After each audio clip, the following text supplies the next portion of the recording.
Hey guys, this is Paul from Smart and Easy DIY. Today I want to talk to you about setting up a home generator for emergency type situations in your house without needing a separate panel for your generator. And that is in large part thanks to this guy right here. It's a generator interlock kit, which I got specifically for my panel. It's a Square DQO, which they make different ones, which I'll talk about that a little bit later.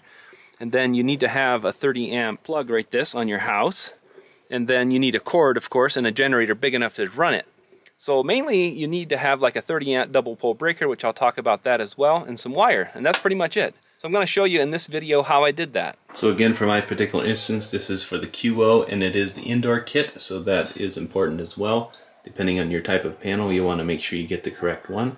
Next, you'll need to remove the screws in your panel box cover to access the inside. Usually it's just like a flathead screwdriver to take it out. Alright guys, to get started, one of the biggest first things that you need to figure out is how you're going to get a wire outside to where your box is going to be. Thankfully mine was just below the panel box here. This is plywood, so I was able to remove a small section and do that. So that's what you're going to need to do. And you're going to want to use at least 10 3-gauge wire for this. 10 gauge wire with 3 wires. Basically it has a ground, a neutral, and 2 hot wires. That's what I would recommend, so that way, in case you're feeding sensitive equipment, you don't want to just go with 10-2 wire, you want to do a 10-3. So that's the first thing, is figure out how you're going to get your wire in here, and you want to protect as it comes through the box, through the metal box, like either like a metal type Romex connector or a plastic one like that, just so you protect it really well, coming through there. So if you want to be very safe, make sure you turn the power off to your panel box as you're working on this. So the first thing you're going to want to do is you need to remove and have a space available at the top right corner for this double breaker. So you need to have 2 slots open basically. So what you need to do is you need to relocate them to somewhere where you have space. So if you don't have space in your panel, this is going to be a problem. You might have to do some of these breakers like I had to for space saving. See how they're a space saving type breaker like that, a double breaker. So I had to move mine all the way down. And if you do that, you don't have to worry about the neutral and the ground on that circuit. All you have to do is lengthen the power wire.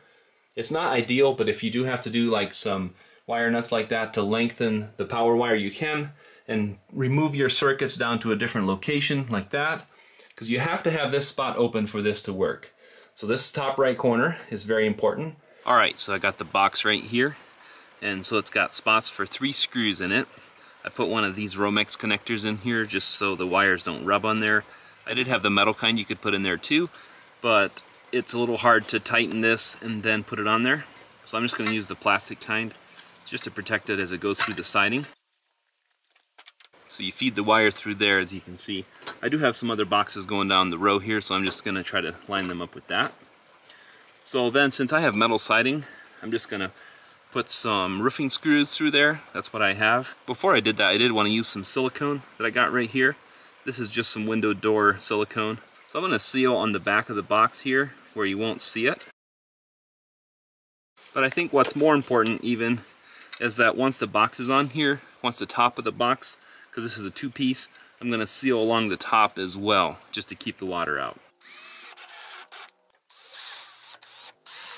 So you can see I had a little bit squeezed out of the sides, but not too bad. So I'm just going to clean that up when I'm done. So now as far as sealing the box, I'm just going to seal alongside here. Just a light bead. And I got a little extra on there, so I'm going to wipe it off. Then you have to check your particular box. This one that I got, it has a top piece that laps down over a little bit. So I'm just going to put a really light bead on the top here. I would recommend using clear silicone for this, but you can just use your finger or something and wipe this off. Now you can do what you want here, but I would say leave the bottom unsealed, so if for some reason any water would come in, it can drain out and escape. Now there's lots of different boxes that you can get for this.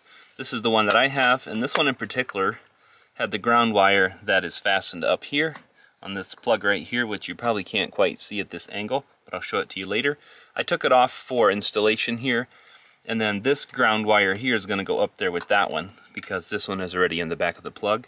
Now you'll have to pay attention to your plug here. So it's already marked for the red and the white, so you know that one's the black because that's the only one left. So you'll have to pay attention to that. Depends how your thing is marked. It might have a silver screw for the white one, and it might have gold screws for the black and the red. Sometimes they do that, so you have to pay attention to that. So then first, you want to get your wires, get them prepared. I'm going to cut them off about 8 inches long or so. And then I have a pair of strippers here, which is really handy for something like this. And I usually strip about a 1/2 or a 3/8 inch off. You can always cut it a little bit off if you need to, if that's stripped too far back. Now this is number 10 wire. This is the 10-3. I would recommend for this that you run a 10-3, not just a 10-2. Which means if you have a 10-2, what you would do is you would run these two as hot wires. You wouldn't run the white one as a neutral. You'd run that as a hot wire, but I would recommend doing a 10-3 since you're going to be powering some sensitive things. Run a neutral wire and a ground wire, and then you have these two hot ones. The black and the red are two hot ones. So I would recommend doing a 10-3 instead of a 10-2. That's what I'm doing. I'm doing 10-3 because this is only a 30 amp plug right here. So that's what 10 wire is rated for, is 30 amps. So that's the reason for doing that. So now all you can do is make sure that these screws are loosened so they're all the way open. And then this red one can go in here. You can do it in whatever order you want, as long as you keep track. Just gonna tighten that up. Whenever I tighten something, electrical connection, I like to pull on it, make sure it's nice and tight. So the white one, nice and snug. You can check them all when you're done too if you want. And now the one that's left here is the black one. Now at this angle you can see this ground bar here that I was talking about. I'm going to loosen this a little bit. Now before I tighten it too much, I want to hook this one on here as well. Now I got both of those hooked up. Now all we have to do is tighten the screw down here. So make sure your wires are not sticking out anywhere. They're fed in there really good. Now if we're tightened that, we're good to go. And if you want, you can seal this off a little better, since you'll hopefully never have to get in here again. You can seal along that top just to double layer, and you should be good. Okay, so now that the outside box is hooked up, I wanted to show you how I routed my wires here. I just did it up through here, and what I did is I hooked the red and the black, the two power wires, on the back of this breaker right here. All you have to do is loosen those screws on the back of the breaker, put the wires in. You have to strip about the same amount, about a 3/8 inch off the end of it, and then put them in nice and tight. Then do the same. I hooked the white one in here to my neutral bar right here, and then I hooked the green into the ground bar with all the other ground wires. Now the first thing we need to do is remove this nut right here. And now I'm not going to turn my power off, but I need to warn you that you need to be very careful if you don't turn your power off, because I have a lot of stuff on right now, so I can't do this. And one, I wouldn't have the light to shoot this video, so it may sound hypocritical, but I'm going to leave my power on. But I'm warning you that this is probably a good idea to turn your power off. So I have to do that disclaimer. So this is a 5/16 nut driver right here. This is a 5/16 right here. We got to remove this one here because we're going to put this retaining bracket in right here. You can put this right here. And they do send another screw in the kit just like it, but you can just reuse the same one if you want because it's the same exact size. Make sure it's seated properly. Okay, so I have my panel cover here upside down over my trash can just to collect some of the metal shavings when I drill this. So now, since this is the back side, this thing gets installed on here in my situation. So this is called the hole drill template. So you would set it right here so it goes tight against there. And then they want you to use a 3/32 drill bit, which is the size of what these are. And you can drill those holes, make sure those stay up nice and tight. And then you need to finish it out through this as well, I believe, with a 3/16 drill bit. So 3/32 and 3/16. It's actually a good idea to wear gloves for this too, I would say. Notice I am drilling with this cover open in case I go too far down, so I don't drill through the cover. You can flip it over and check for any burrs on this side. Clean it up with the drill bit on this side if you want, or however to get rid of the burrs. Sometimes you can use a file if you have to. Now I'll try to show this the best I can, but now that it's flipped over, I'm going to put this back under here till your holes line up. See how it sits in there just like that? And then this part here can go just like this till those slots line up there. Then they have these special shoulder bolts here that you put in here. And then they have the lock nuts that you put on the back side. So I'm going to try to get these all in and then show you. So you want to put these in nice and tight, and it leaves a little room so you can slide this up and down, just like this. But they have lock nuts on the backside there, so you just make sure you tighten them nice and tight. Now that you have your cover all ready to go, see how it fits in there? It could fit a little bit snug right here with this extra plate in here. Just put your screws back in. Last but not least, they want you to put this sticker on. It says something about putting it on the back side of the panel, but I like to put it right there so I can see it's close to that. This should be pretty self-explanatory. Could even draw an arrow over here or right on here what this is. I did mess this up just a little bit with the pliers. I was trying to push that in tight, but overall it should work.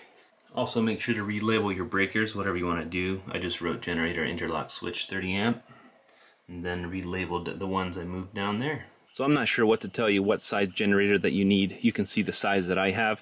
The main thing is that it has to have a 30 amp plug like this, because that's what the generator box is for, is a 30 amp plug. So this end plugs into the generator, and then I have one here on my generator box right here.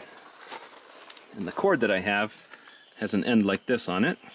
So I wish I had a longer cord. This one is probably about 20 feet. I would probably get a little bit longer if I could, so I could go around the corner of the house, just so it's not quite so noisy. So I got it plugged in here. This light is supposed to come on when it gets power. So we're gonna power up the generator and we'll walk through some of the things that I'm going to run today. Okay, so I have all the breakers turned off except the one right now for the light in this room because I'm talking here. But I'm going to show you how I do this, and then the light should come back on. So first of all, you wanna make sure that your breaker is turned off, your main breaker. Now you can see the light came back on. So I couldn't show it the best, of course, when the light went out, but I flipped this one off, the main breaker, and then I left this breaker on for when I turned the generator on, just because it's lights. I didn't figure it should be much of a surge. So just for demonstration here for this video. So then I was able to push this up and turn this breaker on. So that's all that's for, is to prevent you from backfeeding into the panel for the utility. Because if your linemen are working on a power outage, you don't want to send any voltage back. So that's why this is a legal, safe way to do it. So for now, the main thing I'm going to run on this, since it's only 30 amps, I'm going to turn on my well pump, which is this one. So I got the well pump turned on, and I'm going to go over here to the kitchen sink, put it on cold water, part on. So yes, and the water is running. So this is all off of the generator. Now I don't really dare put a whole lot more than that on there. You'll kind of have to calculate your load size, things like that, since you're only running a 30 amp on your generator. And then I'm also going to turn on my mini split heat pump here, so we're going to see if that handles it. Okay, so I got this on. This is my mini split heat pump. So that's only a 20 amp circuit. It doesn't pull that much, but that's what the breaker size is. So that seems to be on and working. You can see that. As long as you don't overload it, then you should be okay. So you'll have to calculate how you want to do that. One of the next things I want to do is I'm going to turn a couple lights on so I can see over there if need be. I'm going to turn the refrigerator on. Then I'm going to do the freezer in the pantry. So right now I have the freezer in the pantry on, and I have the refrigerator on right here. So those are both just 120, they're not 240. So that should easily be able to run that plus some lights. Okay, so now in the kitchen, I'm going to turn the lights on. So those came on. Then over here on the refrigerator, you can see my son's drawings here.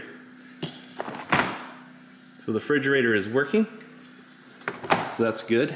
Then down the hall here in the pantry, I have these lights on so you can see in here, and that freezer is working. So those two are working great. Check out, my wife has been busy, all those canned goods on there. I did do a video on this pantry if you're interested in that, by the way. I still have to do some on the shelves, but I do have the pantry build. Those are some of my latest videos. So yes, I may get a few questions about load size, but what I'm going to do probably is maybe have like the heat on for a little while. And if the power outage went on for a little while, you know, you can turn things off. Like you can turn the water on when you're using it, or like you could turn the heat off while you're using the water if you need to.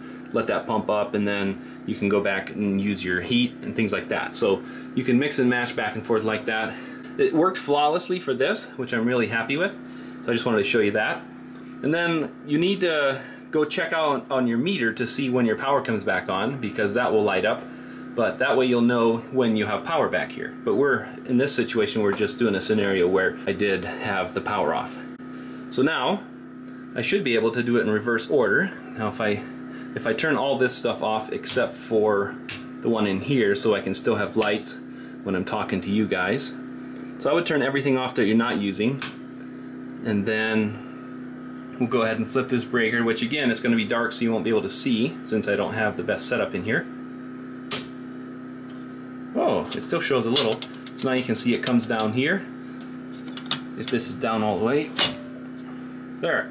Now we got the main power back on. My light came on. And that's how it works. But yeah, so overall this worked very flawlessly. I'm really happy how it worked out. This was my first test actually live on camera, so that's the first time I actually used it. I didn't test it out beforehand. So this was live, first time use. And yeah, this really is a pretty simple device. And I know people have complained about why is this thing $50 when it's just a little piece of metal like this, but it's custom designed for this.